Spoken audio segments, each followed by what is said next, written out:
AI is going to be better at us, already in many instances, better at us at lots of knowledge work, technical work, information age economy work. The latest version of ChatGPT 3 Omni on performance tests outperforms 99.5% of software engineers. Let's really be aware of the assumptions we're making so we can actually innovate, but take people along the journey, understand that there has to be new skills, new capabilities that we need to build along the way. AI could create an age of abundance that invites human beings to rethink what they do with their day.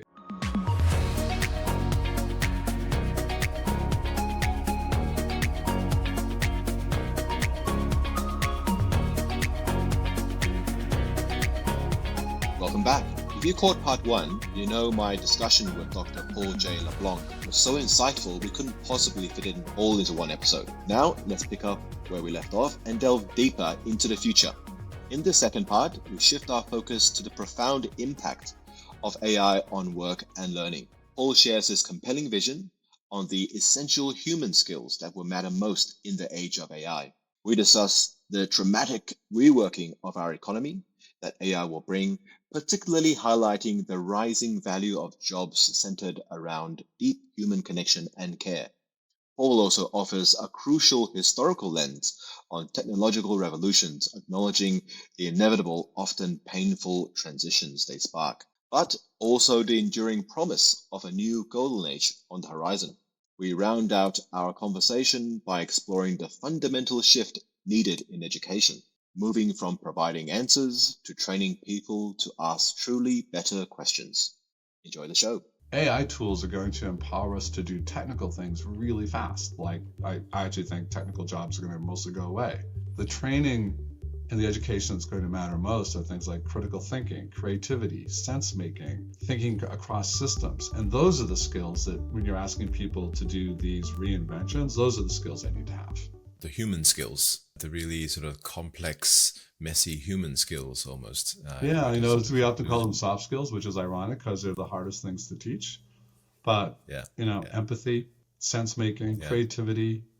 Chris Dede at Harvard makes a distinction between prediction and wisdom or judgment. Mm-hmm. So computers are now getting and will be far better than humans at prediction. And they're not good at all at wisdom and empathy. So let me give you, they can pretend. So if you've done any of the emotionally cued voice agents where it sounds like it's kind of reading your sentiment and trying to replicate it. So if you get on and the voice agent says, "Hey, David, how's it going?" And you go, "Oh, really tough day." It'll change. "Oh, really? What's going on? I'm so sorry to hear that." Or if you're really upbeat, it will be upbeat, right? Like it will, that's the seductive and the anthropomorphism of AI that I think is very fraught and we have to be thoughtful about. But if I go back to Chris Dede, he would say, I'll interpret, and I would say, AI is already becoming and will soon be better at doctors than the core work that we associate with being a doctor. So if you think about when you show up at a doctor's office with symptoms, a diagnosis is a kind of prediction. This is what I predict is going on here. And we'll order the test to confirm it or not. If it's a broken limb, it's pretty quick to test. I will take an x-ray. Yep, it's a broken limb. Easy. But if it's amorphous symptoms, that's a prediction that will get better and better as I can test. But eventually we get to the diagnosis. And then when I do a prognosis, it's a kind of prediction. Hey, David, I think this is how this is going to play out. Given your age, your health, et cetera, et cetera, et cetera, this is what I'm predicting will happen.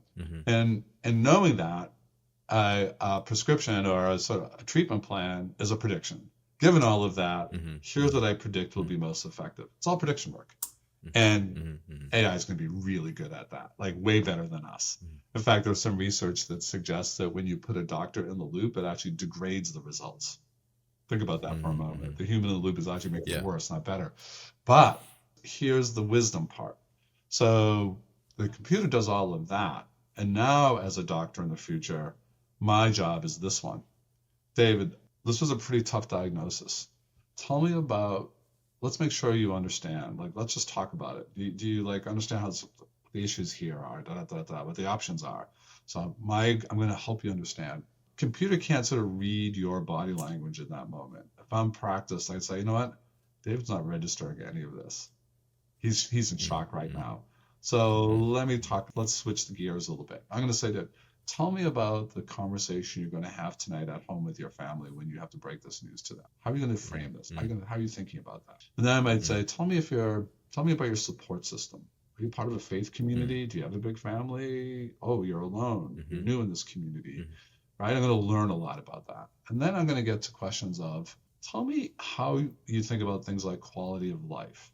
We're going to have some hard choices, David. How do you want me to be in that process with you? I'm your caregiver. How do you want me to help you navigate that? Those are the things that we crave from our caregivers, and we usually get a tiny little amount and we hate it. We wish our doctors knew us as human beings, right? If you look at the surveys of patients in America, you know what they want most? They want their caretakers to know them, not to be looking at a computer screen, quickly getting through to the next patient. Why? Remember what I said, follow the money? In the American system, doctors make more money the more patients they see, the more lab tests they order, the more. Same here. Yeah. Okay. So what does that force out? What does it punish? It actually punishes human relationship. And it's interesting, one of the companies I feature in my book, One Medical, they actually said, you know what, we're going to start rethinking roles, and patients will have very, very little time with doctors because that's all they get anyway. But we're going to introduce health coaches. And your health coach is a caregiver who's in your room with you, listening to the doctor. And when they get done and they leave, the health coach says, David, let's talk about this. All those questions I just asked, or whatever it is, that's the topic at hand. So they're, again, centering the human relationship. So my point in all of that is AI is going to be better at us already, in many instances, better at us at lots of knowledge work, technical work, information age economy work. The latest version of ChatGPT-3 Omni on performance tests outperforms 99.5% of software engineers. If you're a university, training software engineers, boy, you better rethink what you're doing. And this is going to be true for accounting. It's going to be true for finance, whole swaths of the economy. And ironically, these are the jobs that enjoy the most status and get paid the most. We actually don't, for now, we don't like to pay for human jobs. My view is that we will have a fundamental reworking of the economy because the jobs that humans can do, AI can help, but can't do the way humans can, will be K-12 teaching, social work, counseling, psychology, mental health treatment, right? In America, we don't have an affordable, compassionate care system of care for the elderly. For an aging society, right? Like, these are big human systems where AI can help, but they can't do the work. And we need humans. And those are the jobs that will be left to us. And here's the thing. You could view that as, well, that's not great. Or you could view it as, this is an invitation to rethink what matters in work. Because the jobs I'm describing are the work when it's the work that makes people feel better. Like when teachers are well supported and well paid, they love their work, right? When caregivers can take time with patients and they're not being burnt out, they love their work. They're jobs that actually make people better. They're the jobs that actually help people. They're the jobs that make communities stronger. When our schools are better, our elderly care are better, right? When people who are struggling with mental health can get treatment that's compassionate, kind, and effective, we all benefit from that. But we live in an economy that doesn't actually favor the human very much. And I don't think it's sustainable. And I actually think it's taking a terrible toll. So if you know the work of David Graeber, he was an anarchist economist, which is just a great combination. He was the sort of brains, the godfather behind the Occupy Wall Street movement of a few years back. And his last book before he died a couple of years ago was called Bullshit Jobs. And he cites the research. Something like 65% of people globally believe if they stopped doing their job at this moment, no one would notice and it wouldn't matter. What a soul-deadening thing to say, right? And that's a lot of the information economy jobs. I love Stuart Russell, who's the Berkeley computer scientist, the Englishman. And in one of his BBC lectures, he says, if you had told our ancestors a few hundred years ago that there's this thing called the information age, and every day you will leave your house to go to work and you'll go inside a big box. It's called an office building, but it's a box. And when you go in that box, you'll sit in a little glass box. It's called a cubicle, but it's a glass box, and you'll sit inside the box and people walking by can look in and see you in your box. They can even talk to you. and you'll spend most of the day looking at a little lit up box called a computer monitor. They would have thought you were describing some vision of hell. They would have run in the other direction. And yet that's what a lot of work looks like in the developed economies of the world. And well, that's why we have to relearn work. Right? You have to relearn work. AI is giving us and it's an invitation to so. relearn work that's actually way more important. Yeah. You know, relearn work so we don't have to do bullshit jobs. Yeah, we don't have to do bullshit jobs. And look, at the reality is that we pay a Wall Street analyst so much more money than an early childhood worker. But you know who has way more impact in the quality of life in the world? Early childhood workers. I think we have to buckle up. We're going to see a lot of social unrest. People are going to feel very at sea in terms of trying to understand how to navigate. I hear it now. I hear it from friends like, God, my kids are in college. Like, I don't know what to tell them now. Like, what should they study? Like, what's going to be, like, what job's going to matter? And, you know, it's going to be really hard. And you already see it, like, globally, people are aggrieved. They already feel like they don't understand the world. And last year, every single Democratic election on the planet, the ruling party was thrown out. Didn't matter if they were left or right. I think for a lot of Americans who feel like, I don't have a place in the world anymore, this guy is telling me we're going to make America great again. What does that mean? It wasn't great for Black people. It wasn't great for a lot of women. But for a cohort of people, they looked at it and say, you know what, the reality is my life was simpler and I understood it and I had more power, I had more agency. I don't feel that anymore. So, I'm a real fan of the work of a woman named Carlota Perez, who's a Venezuelan British economist, and she writes about technological revolutions. And she would say, we are 50 years into this revolution. It's not AI, it's computing. This is the third chapter. Chapter 1 was digital computing. Chapter 2 was connectivity, the internet, World Wide Web, social media. We paid a big price with social media. Now the new chapter, the third chapter, maybe the most powerful one, I think the most powerful one is AI. But in those transitions, when you look historically, you always get through them. You come into a new golden age, but the transition is like giving birth. It's really painful. And a lot of bad things happen. Wars happen. So see, which of these sound familiar? You can just say check for each of these. Wealth and equity, check. Right? In the US, we haven't seen this kind of wealth and equity in over 100 years. Rise of monopolies, check. 7 tech companies account for 35% of the S&P 500 value. You have this rise of strongman authoritarians. Donald Trump, think of Hungary, think of what just happened in Poland, so on and so on. You have a huge dissatisfaction among populations. Check. We just talked about elections and so on and so on. So she would say, yep, like all these things that we see going around, it feels like chaos, utterly predictable. It's happened every other time we've had a technological revolution. We've always got through it. But what ends up happening is that things break. Like it has to get bad before it gets better.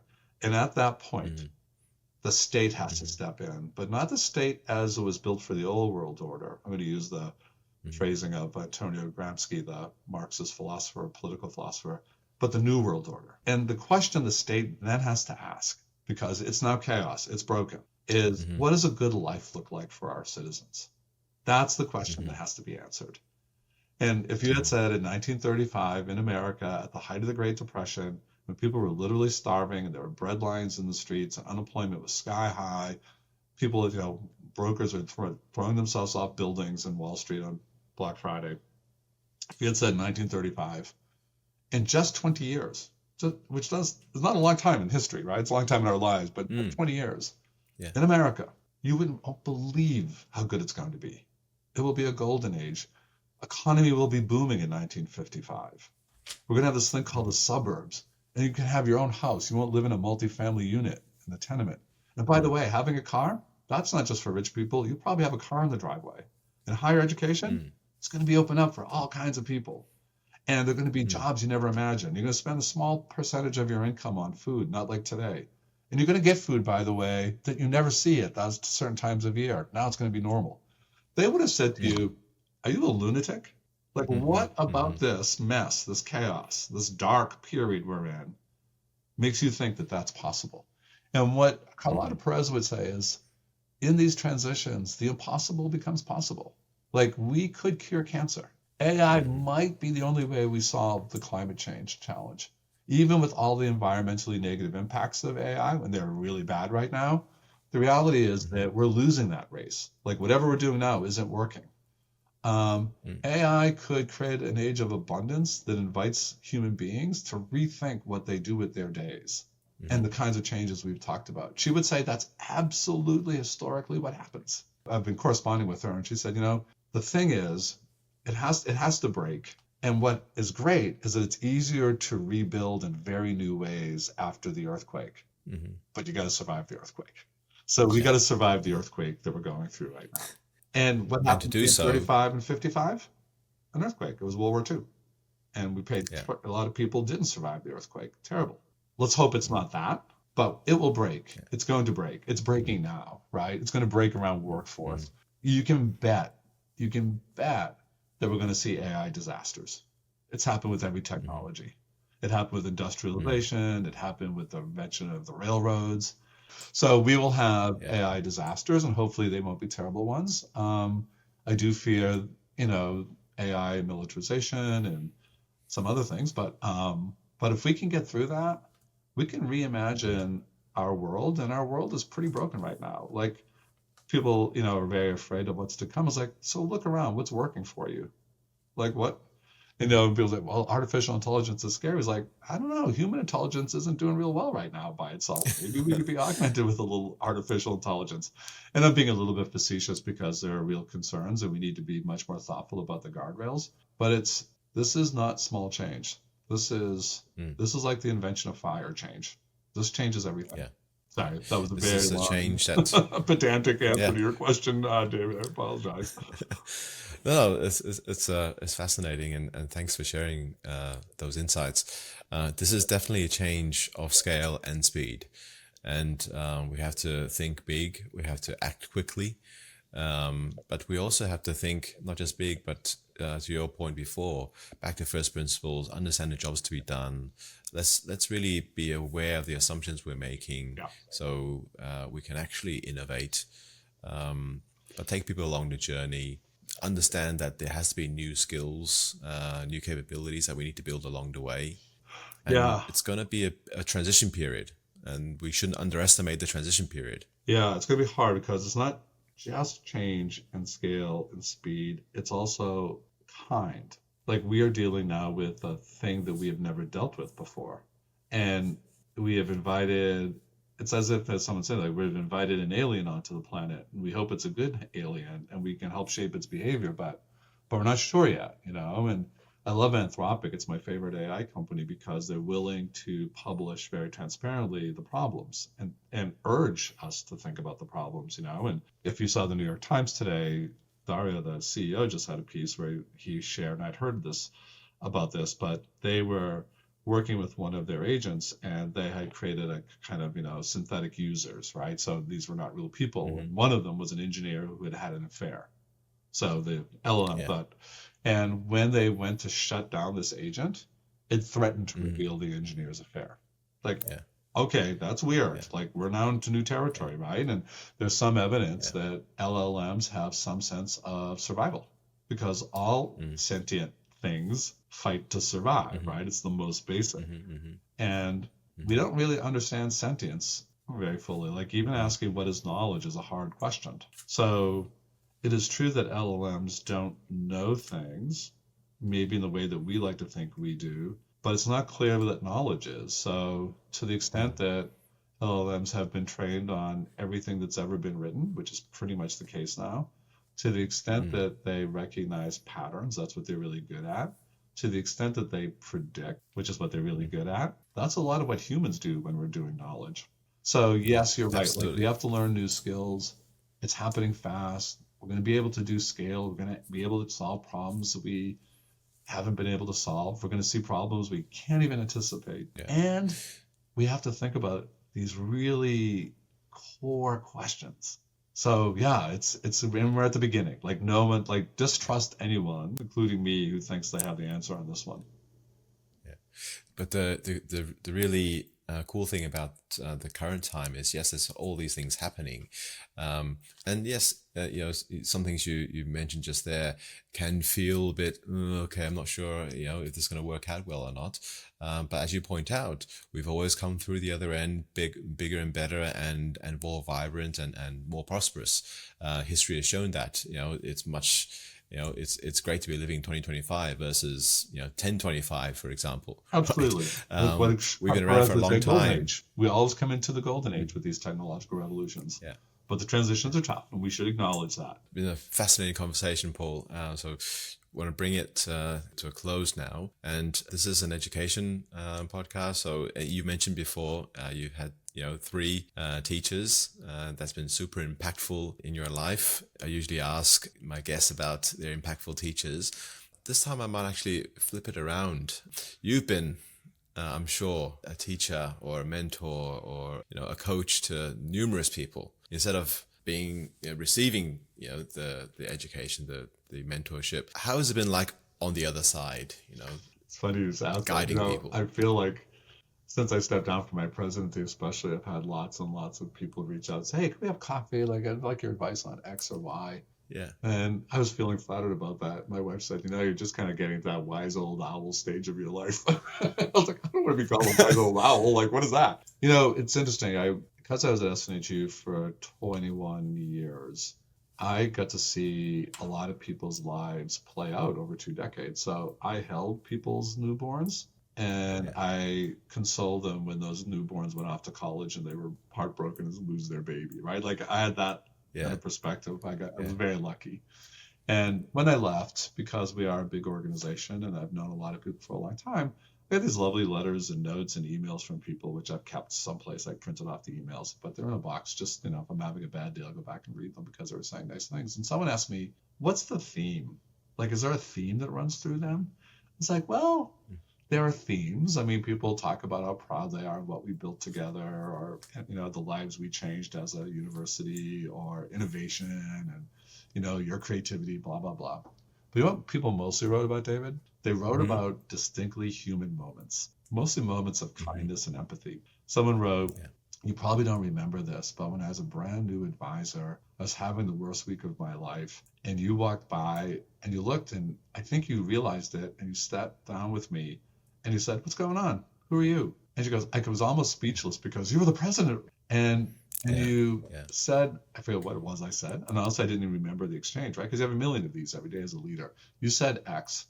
And I just want you to know what you said that day got me through that week, and it's got me through, I've held on to it. It's got me through a lot of other times.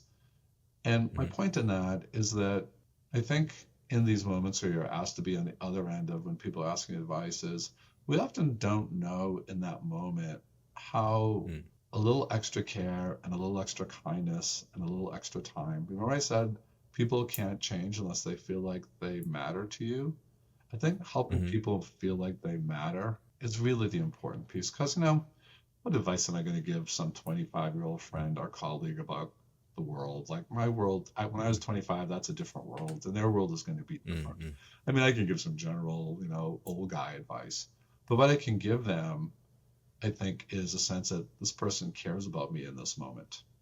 When I wrote Broken, the last chapter was about leadership, and I really struggled with the L word, and not the word leadership, it was love. And I think the best teachers, the best leaders, the best organizations act from a place of love. And I think, I'm in some ways most proud of the fact that when I was at SNHU, we're the only university in America that was named to the best colleges to work for list every single year since its inception. Still true. And my feeling was, if our employees feel well cared for, if they feel like we love them, and I know that sounds like a smarmy word, but I don't mean love like romantic love. I mean like you matter to us. We give you our time. We care about you. We're invested in your future. Blah blah blah. If we take good care of them, they will take good care of our students. It's the inverse of that phrase that hurt people hurt others. I think the opposite is also true. People who have been well cared for tend to take good care of other people as well. So I diverted from your question of mentorship. But I think the point I would make about those moments of mentoring, those moments when we're asked to give people advice, those moments when we are invited into someone's dilemma, question, inflection point, is that give the best advice you can, obviously, but more importantly, be empathetic, listen, and make the person feel like they matter in those moments. So you mentioned moments. These are very, very important to the recipient, and you mentioned your three teachers, quite often. But what were those moments? What were those moments that actually? The moment when it got sort of ingrained. Yeah. I mean, the moment when Mr. Schlafman said to my mother as I sat by her side, "Paul could go to college someday." That one sentence. I'm going to divert from me for 1 second, and I'll come back to your question.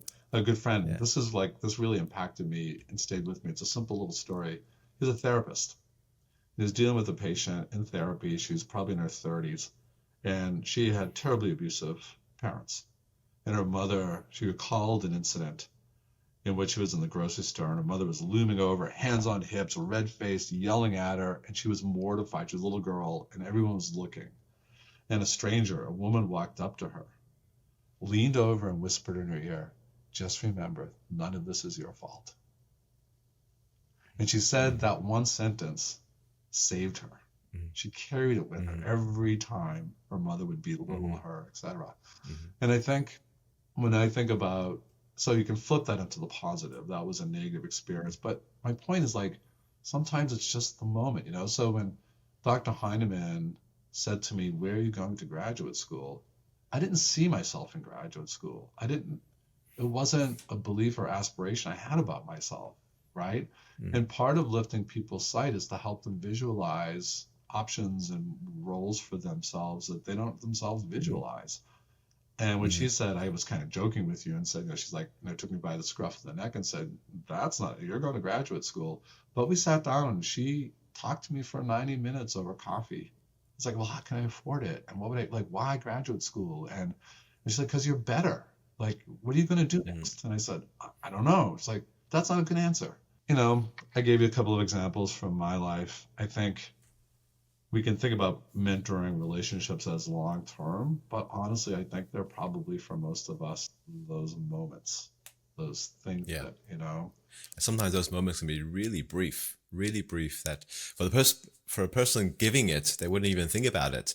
But the person receiving it, it could be just a sentence, as you said, or a couple of minutes. And this is my point, those letters I collected, I don't remember a lot of those interactions. I was just being kind, so I don't know. Yeah. I think in the end of this thing, I'm getting old enough now to have some perspectives. A lot of this, just be a good human. Yeah. Just be a good human to other people. It goes a long way. We could use more good humans in the world right now. Yeah. Absolutely. Yeah. Now with good humans, and the last segment is about plug.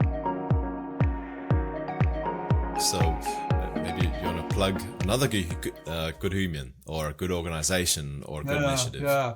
Well, I'm a reader, so it's hard for me not to always want to go straight to books. And a book that I recommend to everybody is James Bridle's book, Ways of Being.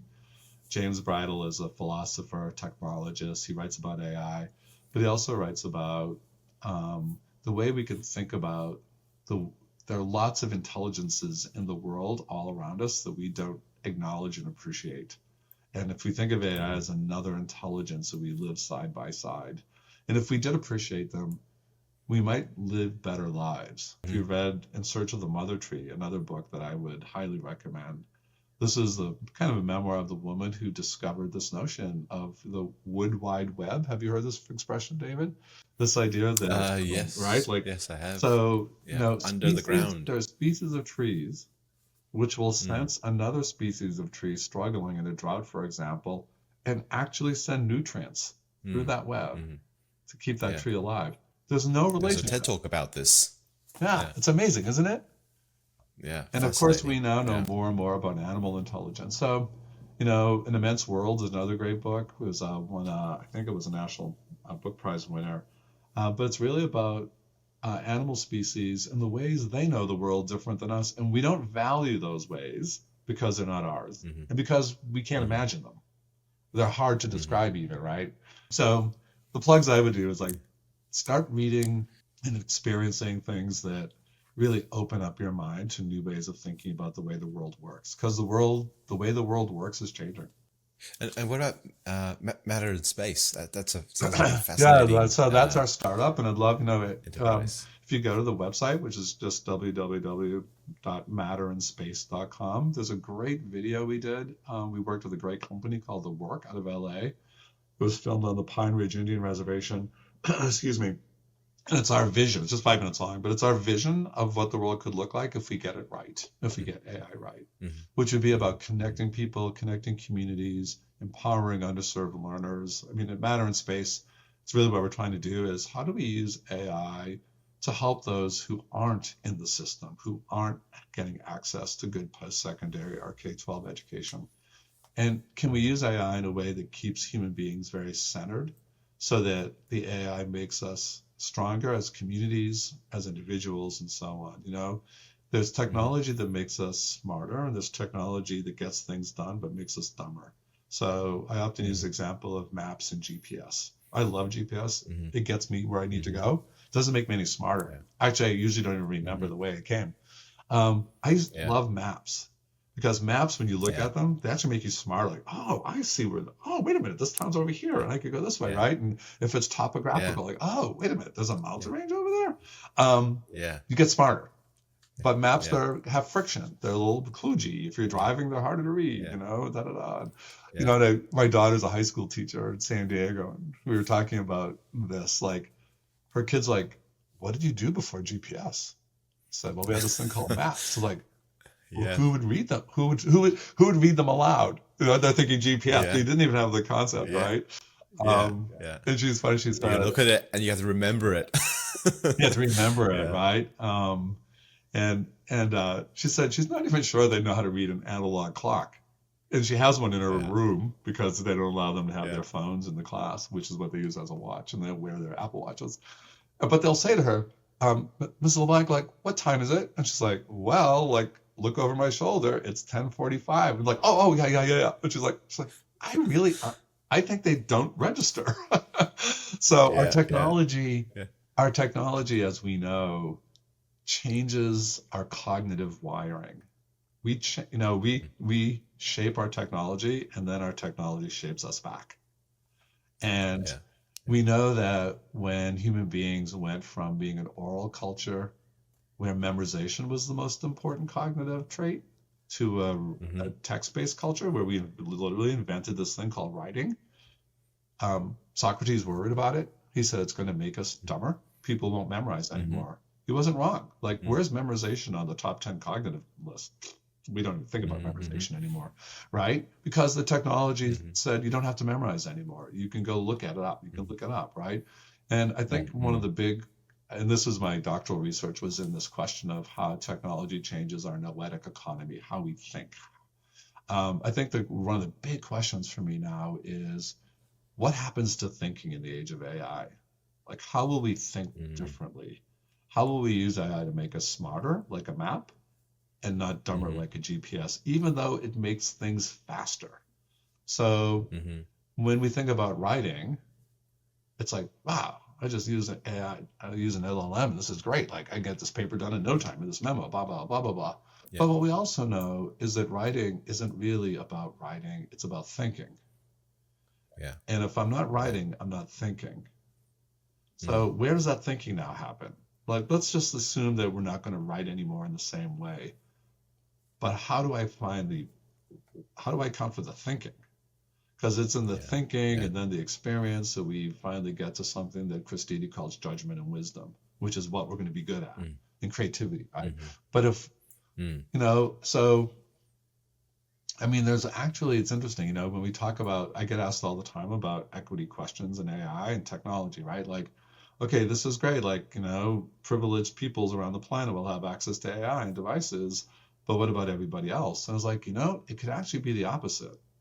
It may be that the privileged get to go to schools where there are no AI and no screens, and it looks something closer to Socrates, and you learn dialogically, and you learn with other human beings, and you get to work with your hands and be creative. And that if you're not privileged, you get stuck with the technology. And you know what happens? Yeah. You won't be as smart. You won't have the creativity. Like, we don't want that world. We don't want that twofold world. Yeah.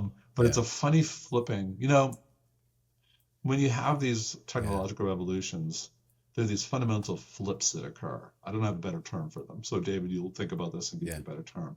So if you think about journalism, the stars of the newsroom are the writers, reporters, and editors, right? I mean, they're like at the heart of the work. And the fact checker was the lowest paid position in the newsroom. Like, that was usually the college intern. Like, okay, I wrote this story. I'm the star here. Hey, David, go make sure get the fact. Make sure the facts are right. Get the dates right. Blah blah blah. And in an age of AI, where we can create content really fast and really good quality and at huge volumes, you know what gets really important? What goes up? There's a flip. Creation of content gets way less valuable, but veracity goes way up. Like, fact, like, is this true? Can I believe this? Like, it's a flip, right? And we live in a world today where access to technology is according to the privileged. And if you're stuck talking to a teacher, maybe that, right? Is that good? No, will we have a flip when that equity question occurs? I don't know. Well, I think there's just a lot of these flips that we're in store for here. And one of them, I hope, will be that we will see the flip that says, you know what? Information age jobs, not so important. Human jobs, really important, and we're gonna pay well for them. And you know, one of the flips that I think is going to happen is that you mentioned before software engineering, right? That might go away. I actually think it's probably going to be the other way around. Software engineers, if you're really good, that's the big caveat, will become even more important, even more useful, even more in demand. The big caveat is if you're really good.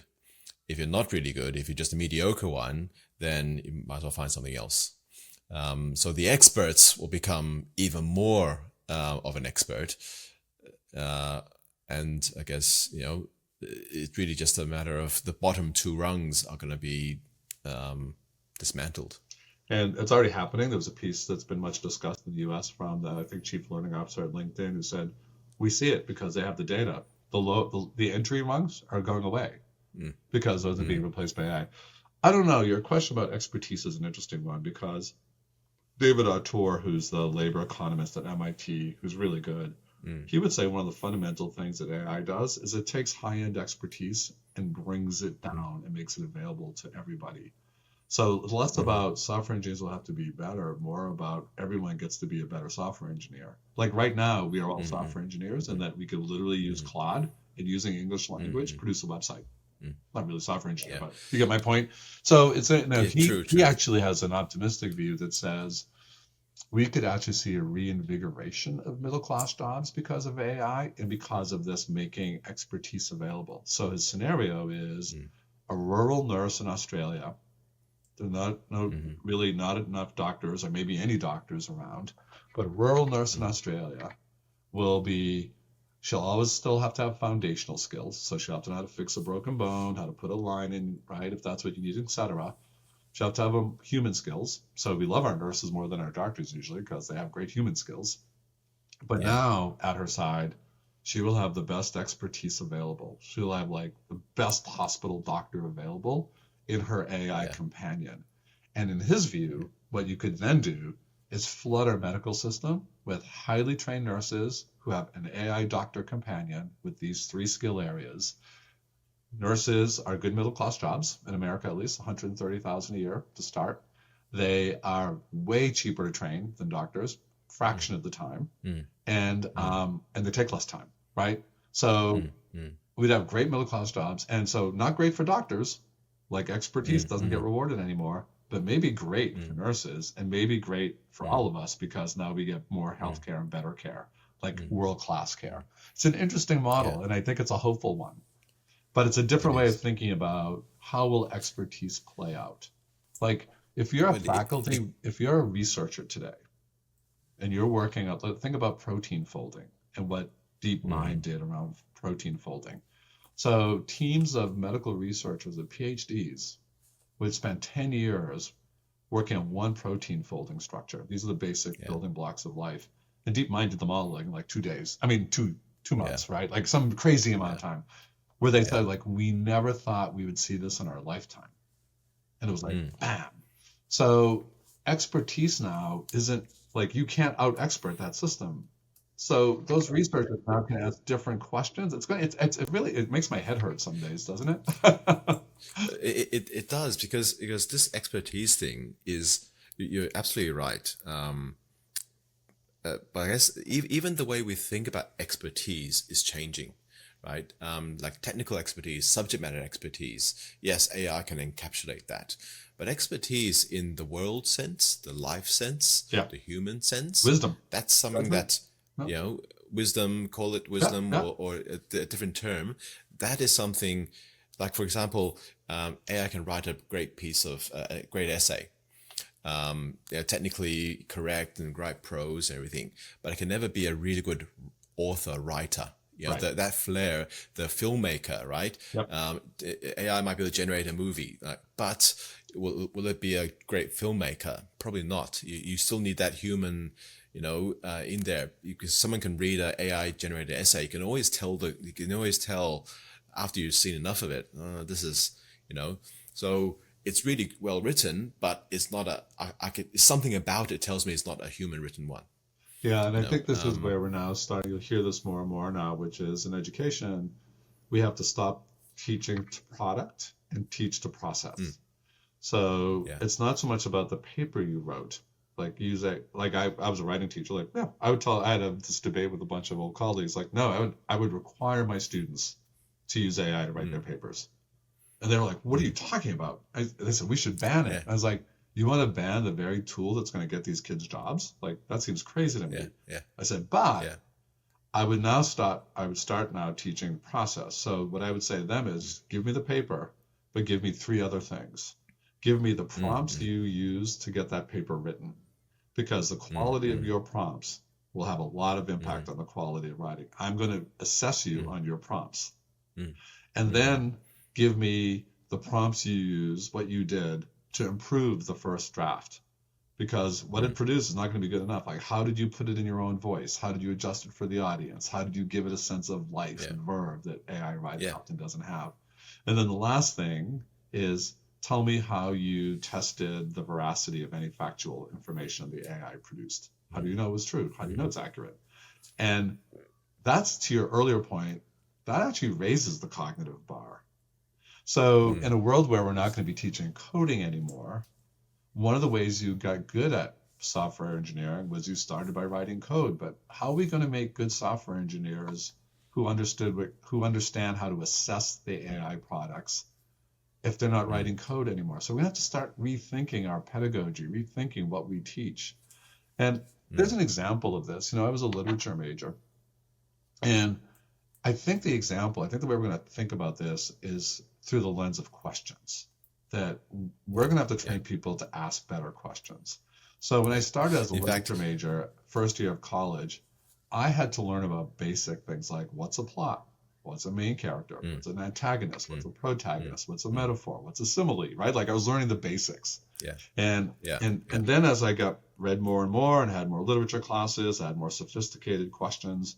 And by the time I graduated, I like to think you could have put a poem and novel in front of me, and I could have done a pretty good assessment of the quality of what this was about. I could ask I could ask bigger questions, right? More complicated questions. And I could make an assessment based on those questions. I never had to write, I never wrote a poem, and I never wrote a line of fiction. I didn't have to write novels to get really good at thinking about novels.